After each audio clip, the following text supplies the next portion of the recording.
বাংলাদেশের সর্বপ্রথম পূর্ণাঙ্গ ডিজিটাল বই ইজি কেমিস্ট্রির পক্ষ থেকে তোমাদের সকলকে স্বাগতম জানাচ্ছি। আশা করছি তোমরা সবাই ভালো আছো এবং সুস্থ আছো।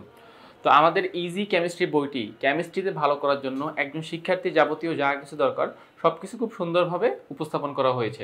শুধু তাই নয়, এই বইয়ের প্রত্যেকটি অংশের সাথে একটি কিউআর কোড দেওয়া হয়েছে।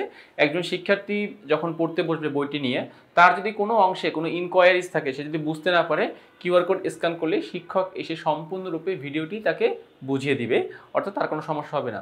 আমরা অন্যান্য সময় দেখতাম যে কোনো একটা সৃজনশীলের উত্তর বুঝতে না পারলে আমরা ইউটিউবে সার্চ করতাম, কখনো কখনো সেই ইউটিউব থেকে সেই ভিডিওটি পেতাম, কখনো কখনো পেতাম না। কিন্তু এখন আর সেই সুযোগ থাকছে না। তোমাকে ইউটিউবেও যেতে হবে না, কোথাও যেতে হবে না, বইয়ের পৃষ্ঠা স্ক্যান করলে শিক্ষক এসে তোমাকে সম্পূর্ণরূপে বিষয়টি বুঝিয়ে দিবে। সো এটা আমি মনে করি একটা সম্পূর্ণ একটা ডিজিটালাইজ সিস্টেম যেটা আমরা এই বইয়ের মধ্যে দিচ্ছি। সো তোমরা বইটি সংগ্রহ করবে, কেমিস্ট্রিতে ভালো করবে, এইটাই আমার প্রত্যাশা থাকলো। তো চলো আজকের এই পর্বে আমরা একটা সৃজনশীল প্রশ্নের সমাধান করব। তো সৃজনশীল প্রশ্নটি কোন বোর্ডে এসেছে সেটা দেখার চেষ্টা করব। বরিশাল বোর্ড 2021-এর প্রশ্ন, বরিশাল বোর্ড 2021। সো আসলে এখন দেখো কি বলছে এখানে। তো আমাদেরকে উদ্দীপক হিসেবে বলতেছে ডাব্লিউ ও ডি দুটি মৌল, ডাব্লিউ মৌলের তিনটি আইসোটোপের শতকরা পরিমাণ যথাক্রমে W12, W13, W14 এবং এদের শতকরা পরিমাণ দেওয়া আছে। ডি মৌলটি তৃতীয় গ্রুপের হ্যালোজেন গ্রুপের তৃতীয় পর্যায়ের হ্যালোজেন গ্রুপের সদস্য, অর্থাৎ ডি মৌলের ক্লু হচ্ছে হ্যালোজেন গ্রুপের তৃতীয় সদস্য, মানে হ্যালোজেন গ্রুপের তৃতীয় পর্যায়। হ্যালোজেন গ্রুপের তৃতীয় পর্যায়ের মৌল হচ্ছে ক্লোরিন, তার মানে আমার ডি মৌলটি হচ্ছে ক্লোরিন। আর ডাব্লিউ মৌলটির যেহেতু আইসোটোপের ভর 12 এবং আমরা জানি 12 ভর বিশিষ্ট মৌল হচ্ছে আর এই কার্বন, তো ডি মৌল হচ্ছে ক্লোরিন আর ডাব্লিউ মৌল হচ্ছে কার্বন। আচ্ছা, তো চলো এবারে আমরা প্রশ্নগুলো একটু অ্যান্সার করার চেষ্টা করি। দেখো ক নাম্বার প্রশ্ন কি বলেছে, ক্যাটায়ন কাকে বলে? ক্যাটায়ন কাকে বলে? ধনাত্মক চার্জ যুক্ত আয়নকে ক্যাটায়ন বলে, অর্থাৎ কোনো আয়ন যদি ধনাত্মক চার্জ বিশিষ্ট হয় সেই আয়নকে আমরা ক্যাটায়ন বলতে পারবো। আয়ন ধনাত্মক চার্জ বিশিষ্ট হলে সেই আয়নকে আমরা ক্যাটায়ন বলতে পারবো। খ নাম্বার প্রশ্ন, নিয়ন নিষ্ক্রিয় কেন ব্যাখ্যা করো? অর্থাৎ নিয়নকে আমরা নিষ্ক্রিয় বলি, সে বিক্রিয়ায় অংশগ্রহণ করে না। এখন কেন নিয়নকে আমরা নিষ্ক্রিয় বলি, সে কেন বিক্রিয়ায় অংশগ্রহণ করতেছে না, সেটা আমাকে ব্যাখ্যা করতে হবে। সো নিয়নের ইলেকট্রন বিন্যাস দেখো 1s2 2s2 2p6। নিয়নের সর্বশেষ কক্ষপথ হচ্ছে দ্বিতীয় কক্ষপথ এবং দ্বিতীয় কক্ষপথে 8টা ইলেকট্রন দ্বারা পরিপূর্ণ। তাহলে আমরা যদি কোনো পরমাণুর সর্বশেষ কক্ষপথ ইলেকট্রন দ্বারা পরিপূর্ণ থাকে তখন তাকে বলি আমরা বলি তার অষ্টক পরিপূর্ণ। সে তার অষ্টককে পরিপূর্ণ করেছে। সো নিয়ন সে তার অষ্টককে কি করতে পেরেছে? পরিপূর্ণ করতে পেরেছে, বিধায় সে বেশি স্থিতিশীল। সে কখনোই ইলেকট্রন ত্যাগ করতে চায় না এবং ইলেকট্রন ত্যাগ করে সে কখনো একটা অস্থিতিশীল অবস্থার মধ্যে যেতে চায় না। আবার ইলেকট্রন গ্রহণ করেও সে অস্থিতিশীল অবস্থার মধ্যে যেতে চাচ্ছে না। সে চাচ্ছে যে সে স্থিতিশীল আছে, সে স্থিতিশীলই থাকতে চায়। যেহেতু সে স্থিতিশীল অবস্থায় বিরাজ করে থাকতে চাচ্ছে, অষ্টক পরিপূর্ণ রাখতে যাচ্ছে, এই জন্য সে ইলেকট্রন ত্যাগ করবে না, সে ত্যাগ করবে না। গেল আমাদের খ নাম্বার প্রশ্ন। আচ্ছা, গ নাম্বার প্রশ্ন দেখো কি বলেছে। গ নাম্বার প্রশ্নে বলেছে ডাব্লিউ মৌলের আপেক্ষিক পারমাণবিক ভর নির্ণয় করো। ডাব্লিউ মৌলের আপেক্ষিক পারমাণবিক ভর নির্ণয় করতে বলছে। যেই তথ্যগুলো আমাদেরকে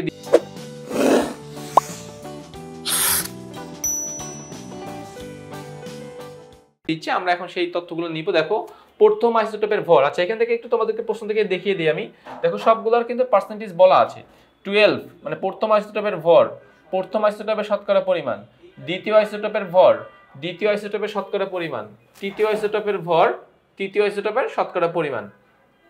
তো এখান থেকে দেখো এই যে পি দ্বারা প্রথম আইসোটোপের ভর, প্রথম আইসোটোপের শতকরা পরিমাণ, দ্বিতীয় আইসোটোপের ভর, দ্বিতীয় আইসোটোপের শতকরা পরিমাণ, তৃতীয় আইসোটোপের ভর, তৃতীয় আইসোটোপের শতকরা পরিমাণ। দেন এখান থেকে আমরা ডাব্লিউ মৌলের গড় আপেক্ষিক পারমাণবিক ভর ইজ ইকুয়ালস টু সূত্র লিখবো P into M plus Q into N plus R into O divided by 100। So এইখান থেকে আমরা ফাইনাল যে রেজাল্টটা আসবে সেই রেজাল্ট আমরা পেয়ে যাচ্ছি। আমাদের ফাইনাল ফলাফল আসবে কত? 12.013। এটাকে আমরা রাউন্ড ফিগার লিখলে আমরা 12 লিখতে পারবো। সো ডাব্লিউ মৌলের গড় আপেক্ষিক ভর কত? 12। ঘ নাম্বার প্রশ্ন যাচ্ছে, দেখো কি বলছে। ডাব্লিউ ও ডি মৌল দ্বারা গঠিত যৌগের চিত্র এঁকে মুক্ত জোড় ও বন্ধন জোড় ইলেকট্রন সংখ্যা হিসাব করো।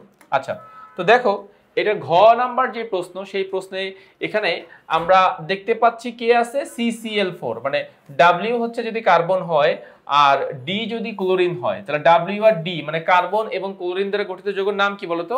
Carbon tetrachloride. Carbon tetrachloride. তো এখানে এই কার্বন টেট্রাক্লোরাইডের কেন্দ্রীয় পরমাণু হচ্ছে কার্বন, কেননা তার যোজনী বেশি। এই যে ক্লোরিনের পাশে 4, এটা কার যোজনী? কার্বনের যোজনী। তাহলে কার্বন টেট্রাক্লোরাইডের কেন্দ্রীয় পরমাণু হচ্ছে কার্বন, যার যোজনী 4। তাহলে এই কার্বনের সাথে আমরা 4টা ক্লোরিনকে সেট করলাম, 4টা ক্লোরিনকে আমরা এখানে বসালাম। বসিয়ে প্রত্যেকটা ক্লোরিনের সর্বশেষ কক্ষপথে 7টা করে ইলেকট্রন, যার একটা আবার কার্বনের সাথে বন্ধনে অংশগ্রহণ করছে। সো দেখো এখানে এই যেই ডট সাইনগুলো হচ্ছে কার্বনের ইলেকট্রন, আর ক্রস সাইনগুলো হচ্ছে ক্লোরিনের ইলেকট্রন। তাহলে আমরা দেখতে পাচ্ছি যে কার্বন এর সর্বশেষ কক্ষপথে ইলেকট্রন শেয়ার হয়েছে। তাহলে শেয়ারকৃত ইলেকট্রনকে বলি আমরা বন্ধন জোড় ইলেকট্রন, মানে যেখানে উভয় পরমাণু ইলেকট্রন শেয়ারের মাধ্যমে যেই জোড়াটা গঠন করবে সেটা হচ্ছে বন্ধন জোড়। আর যেখানে কোনো পরমাণু শেয়ারে অংশগ্রহণ করবে না, নিজের ইলেকট্রনগুলোকে পাশাপাশি রাখবে, সেটাকে বলা হয় মুক্ত জোড় ইলেকট্রন। সো এখানে 4টা কার্বন পরমাণু 4টা ইলেকট্রন সে শেয়ার করিয়েছে। শেয়ার করিয়ে এখানে বন্ধন জোড় ইলেকট্রন কয়টা? এখানে বন্ধন জোড় ইলেকট্রন হচ্ছে 4টা। বন্ধন জোড় ইলেকট্রন কয়টি? বন্ধন জোড় ইলেকট্রন হচ্ছে 4টি, মানে বন্ধন জোড়া হচ্ছে 4টা, 1 জোড়া, 2 জোড়া, 3 জোড়া, 4 জোড়া, ব্যাস। মুক্ত জোড় কতটি দেখো তো? মুক্ত জোড় প্রত্যেকটা ক্লোরিন পরমাণু সর্বশেষ কক্ষপথে ইলেকট্রন আছে 3 জোড়া করে। কত জোড়া? 3 জোড়া। সো এখানে আছে 3 জোড়া, এখানে আছে 3 জোড়া 6 জোড়া, এখানে আছে 3 জোড়া 9 জোড়া, এখানে আছে 3 জোড়া 12 জোড়া। সো যেহেতু প্রত্যেকটা ক্লোরিন পরমাণুর সর্বশেষ কক্ষপথে 3 জোড়া করে ইলেকট্রন রয়েছে, দ্যাট মিনস এখানে মুক্ত জোড় হচ্ছে 12 জোড়া। 3, 3, 6, 3, 9, 3, 12। মুক্ত জোড় হচ্ছে কত জোড়া? 12 জোড়া। তাহলে বন্ধন জোড় ইলেকট্রন 4 জোড়া আর মুক্ত জোড় ইলেকট্রন 12 জোড়া। সো আমরা তাহলে বলতে পারি যে কার্বনের কোনো মুক্ত জোড় ইলেকট্রন নাই, কেননা তার কোনো ইলেকট্রন অবশিষ্ট নাই।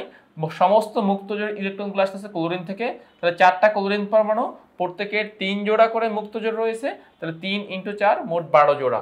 তো ফাইনালি বলা যায় যে CCl4 অথবা W এবং D দ্বারা গঠিত যৌগের মুক্ত জোড় হচ্ছে 12 জোড়া, বন্ধন জোড় হচ্ছে 4 জোড়া।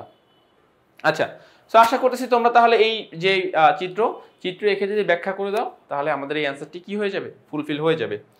ওকে, তো আমি যাচ্ছি আমাদের লাস্ট অংশ, যেটা যে আমরা এখান থেকে সম্পূর্ণরূপে প্রশ্নটি, আমাদের সৃজনশীল প্রশ্নটি বোঝার চেষ্টা করলাম, বুঝে ফেললাম। তা আমি তোমাদেরকে বলবো, দেখো আমি তোমাদেরকে বলবো যে ইজি কেমিস্ট্রি বইটি তোমরা সংগ্রহ করো, সংগ্রহ করে নিজেদের কাছে রাখো। তাহলে একজন কেমিস্ট্রি টিচার তোমার বাসায় আছে, তুমি এটা মনে মনে ধরতে পারবা। কারণ তোমার যখনই সমস্যা হবে তখনই তুমি কিউআর কোড স্ক্যান করলে শিক্ষক এসে তোমাদেরকে এই বিষয়টি খুব সুন্দর মতো বুঝিয়ে দিতে পারবে। তো সেই আশা রেখেই আজকের এই পর্বটি আমি এখানেই শেষ করতেছি। নতুন কোনো পর্বে আবার তোমাদের সামনে হাজির হব। ততক্ষণ পর্যন্ত তোমরা সবাই ভালো থাকো, সুস্থ থাকো। আল্লাহ হাফেজ।